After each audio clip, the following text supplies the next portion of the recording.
Thank you very much. Hello, I'm James. How are you today? Good. I have a confession to share with you. I'm a 43-year-old man, and I love emojis. I'm that guy who can't send a message without putting a smiley face on it, or a winky smiley face, or that really weird one. You know the one with the winky smiley face with the tongue out? Like, what human has ever done that, right? Which is weird.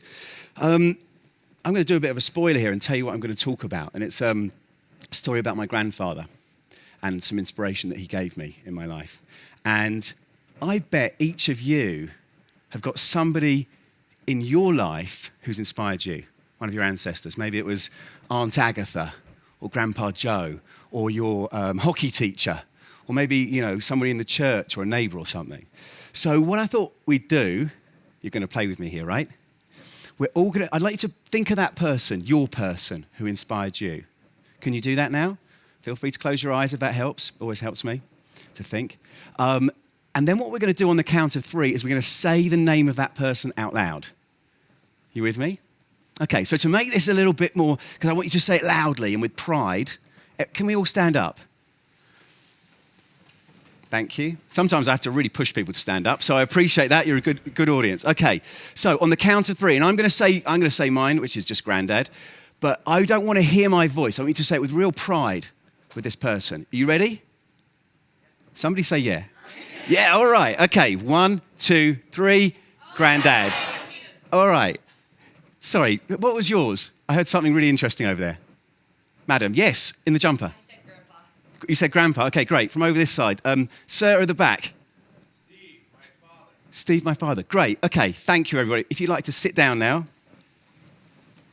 Here's my emoji, by the way. This is my favourite emoji. You now think I'm that British guy, don't you? Who's going to tell you what a wild and crazy guy I am because, yes, I drink red wine. No, I'm going to get on with the story about my granddad. You know this movie, Dunkirk?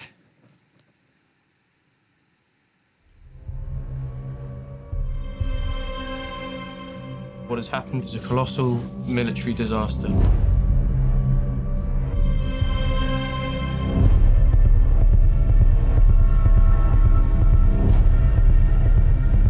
We shall go on to the end. We shall never surrender.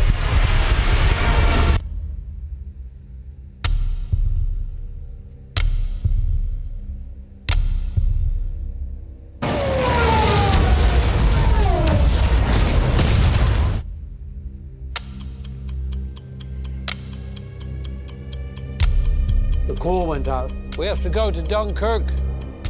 Ready on the stern line. What are you doing? You know where we're going. Into war, George. I'll be useful, sir. One of ours. He's on me. I'm on him.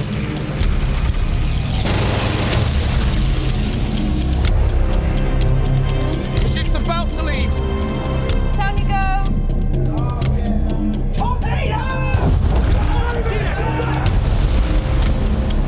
They need to send more ships.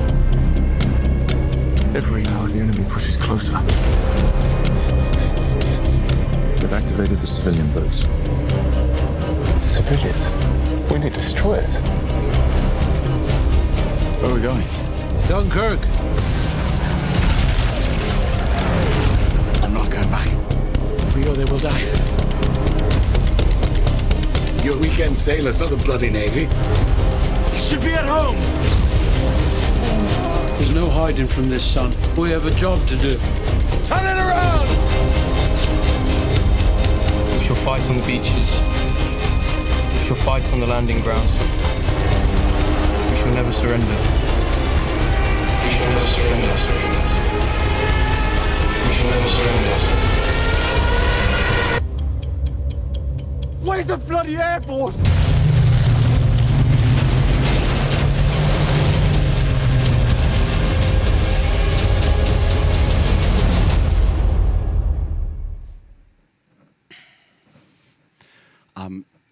So here's my granddad, and he was at Dunkirk. I think this is a picture he sent from I guess Belgium when the British Army went over there. As you can see, it says "Your loving son, Guy," and obviously he made it back. So spoiler again. And he was a bit of a hero in our family. You know, he was a hero to me, he was a hero, I think, to my mum and my uncle and auntie. And as you can see, he was tall, bald and handsome. He said his hair fell out because of the war, because he was blown up and, you know, it was pretty horrific out there. And as you can see, this is me and my granddad. He was a great sportsman. He played goalie at soccer. He was in a jazz band in the 60s. And he was really good to all of me and my cousins. I mean, just to be clear, I mean, he was a hero, but he had some homophobia issues, which became funnier as we got older because one of my cousins is gay. And he loved him to pieces. It was really comedy how he couldn't, you know, but he was a man of his time. Here he is with his brothers. And you know how in today's world, people give their kids ridiculous names? You know, you've got like North, like what kind of, or Apple. Who names their kid after a telephone or a piece of fruit? I don't know what it is, but either way, it's wrong, right? So this is nothing new. So here we've got my granddad. So he was Guy Ronald Oliver Weston, Grow. Then there was Denny, and Denny was Denny Ernest Weston. He was Jew. And then Harry was Charles Henry Edward Weston, Chew. I mean, I don't know what these people are thinking. But anyway, so Grow, Jew, and Chew, you know, did their duty for, I guess, king and country in those days and went off to fight in France. And Harry didn't make it back, but the other two did. And I think life, you know, Grandad survived. He made it back. Here's my mum and my uncle and auntie. But he was at Dunkirk. He was in the dig and hold, which was the people that stayed right to the end. They dug in and they fought to let the others get back. And as you saw in that video, 400,000 people were stuck there. So it was a pretty big deal. And when his time came, he ran down that beach. I mean, he didn't like to talk about the war, but through the years, you know, the story would come out. And he was blown up 3 times on the beach. I don't know about anyone here been blown up? You know, I've been on a trampoline, but I feel that's not the same. I don't know. And he went out into the water. You saw in that clip those people swimming. Do you see those people swimming at that point? Now, my granddad couldn't swim. And I know that when he went out into the water, there was one moment where he went under. And he really thought that was the moment. But people grabbed him and they got him up onto a boat. And he sat at the front of the boat and just, you know, sat at the front. He said he looked for the White Cliffs of Dover, which is the first thing you see on that journey. But yeah, like I say, life got better. He got well. He spent 9 months in a hospital in an iron lung. I don't even know what an iron lung is, but it sounds like a pretty serious device. Survived. As you can see, he joined, it was actually the volunteer police force in this pic. And as he got older, of course, you know, time caught up with him. He had a fall, he broke his hip, he went to hospital, he got one of those horrible superbugs. And we'd go see him in hospital. And there was one time when I went to see him. And I used to say to myself that I was going for him and that I was being a good grandson. You know that thing that you do with your grandparents? And I think actually I was going for me. I think it was much more about he was really good listener and gave great good advice. And there was this one particular thing that he said to me one day that I want to share with you that was just such a fantastic piece of wisdom. It's lightened my life. And I was thinking about this the other week. I went to Warsaw in Poland, and I was on the flight, and I met this guy, Marcin, like Marvin or Martin, but with a C. And I was having a conversation with this guy who sat next to me. And this guy, he'd just been in London. He'd been at the design festival building something. He was like a designer, builder, carpenter guy. And he was going back to Warsaw to get some clean clothes, to get on another plane, to go to Rome, to get on a cruise ship, to do a piece of really easy work. And he was going to spend the next 10 days on a cruise ship around the Mediterranean, going to places like Mykonos and Athens. And I turned to him, I was like, wow, look at this life that you're living. You know, look at us. This is great. And he turned to me and he said, yes, James, but I'm trying to do a Polish accent here, so stay with me. Yes, no, I can't do a Polish accent. He said, yes, James, but always running, you know? And the weird thing is, I got it. I understood what he meant about running, hurrying. And because I feel that way too. Do you guys feel that way? That sensation that I think we have in life of trying to keep up, trying to catch up. And I think this comes to us from this magical system that we live in, consumer-driven capitalism, I think it's probably one of the best ideas humans have ever had. Because of consumer-driven capitalism, we have incredible material well-being, don't we? Who had a shower this morning? How was your shower? It's all right, I assumed, but thank you. I've got to say, a few of you didn't put hands up there. That's weird, but it's their own. But just think of the quality of your shower. Just think about the number of pairs of shoes you have, the stuff that we have. We live comfortable, well-heated, air-conditioned lives because of consumer-driven capitalism. But there's a deal with this. I think it's a kind of love-hate relationship where this system kind of raises us up and it bangs us down again as well. Now, I'm not the first person to say this, okay? So Alexis de Tocqueville, the French political scientist, wrote about this in Democracy in America in the 19th century. Alain de Botton wrote about this in his book, Status Anxiety, the British philosopher. But I think the person that probably nailed it best is the American cartoonist Arthur Momand. He did the cartoon Keeping Up with the Joneses. You know this one? You know the phrase? So we're stuck in this kind of process where we see the better thing, Apple, not the name of the child, but the company, bring out a new device, and we can't help but want it. And that is ultimately a good thing. Your partner never says to you, well, maybe your partner does, but your partner will never say, oh, have you seen what our friends have got? They've got that new 22-inch black and white TV.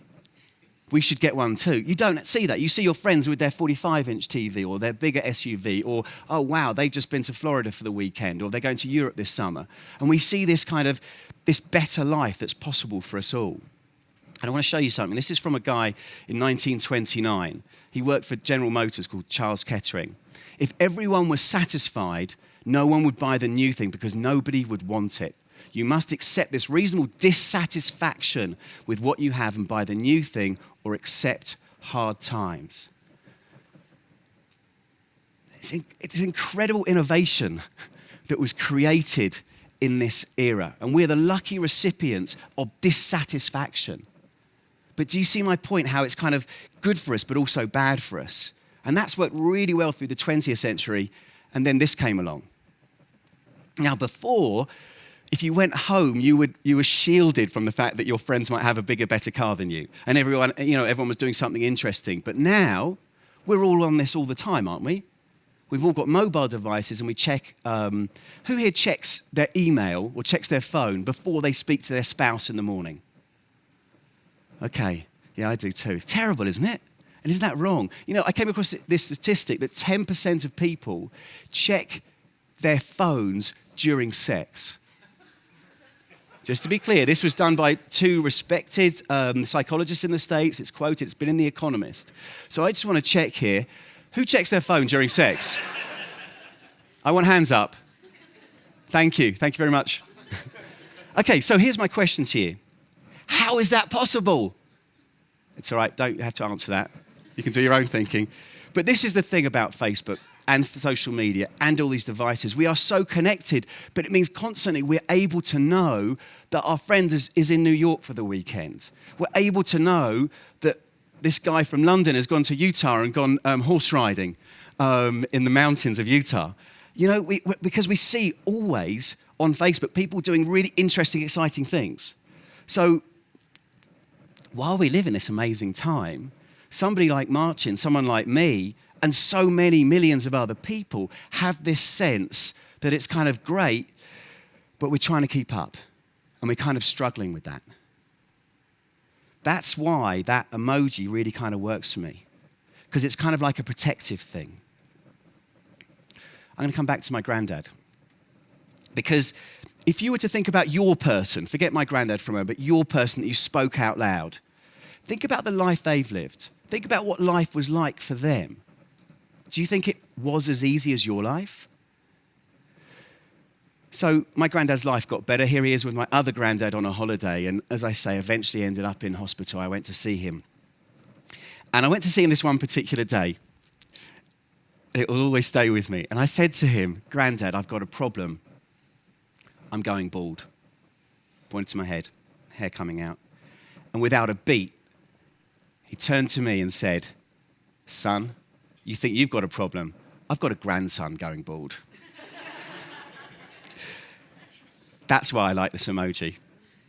But I just want to be clear about this. This is not some kind of defeatist, go placidly among the noise and the haste and the dissatisfaction and the problems that there are in the world.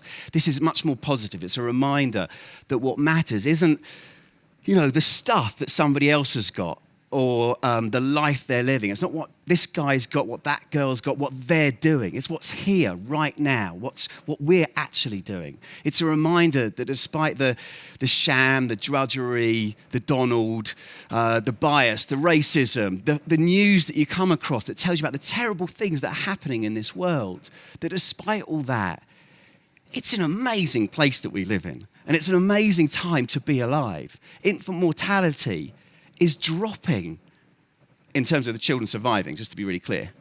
Absolute poverty could be over by 2030. We are raising up billions of people to live better, longer lives. Our children will live to be 100. So it is still a really beautiful world. And my reminder to you, what I hope, is this will be a reminder that next time you're in a situation where you find yourself, in a traffic jam and annoyed, late for work and annoyed. Your boss has asked you to do something and made you stay late and you're annoyed. Or your partner hasn't appreciated something you've done and you've been annoyed. Or you've gone to the coffee shop and you've ordered a coffee and you've had one of those kind of crazy American coffees where you've had a soy something latte, half and half, whatever. Those complicated coffees? Come on, who's ordered one? Yeah? Okay. So, and let's say that coffee hasn't come just right, and you think, this is awful, this is rubbish, the Wi-Fi here is spotty. Just bear in mind that idea of that glass half empty, glass half full. And next time you go to message somebody, maybe you'll think about that. Maybe you'll even include that emoji. Anyone up for that? Okay, good. And maybe you'll also think about my granddad and what he said to me. Son, you think you've got problems? I've got a grandson who's going bald. But even better, maybe you'll think about your person and think about the wisdom that they gave to you. And I'm going to ask you a favor. What I'd really like you to do sometime next 2 days, go and tell somebody about your person and what they said to you. Thank you.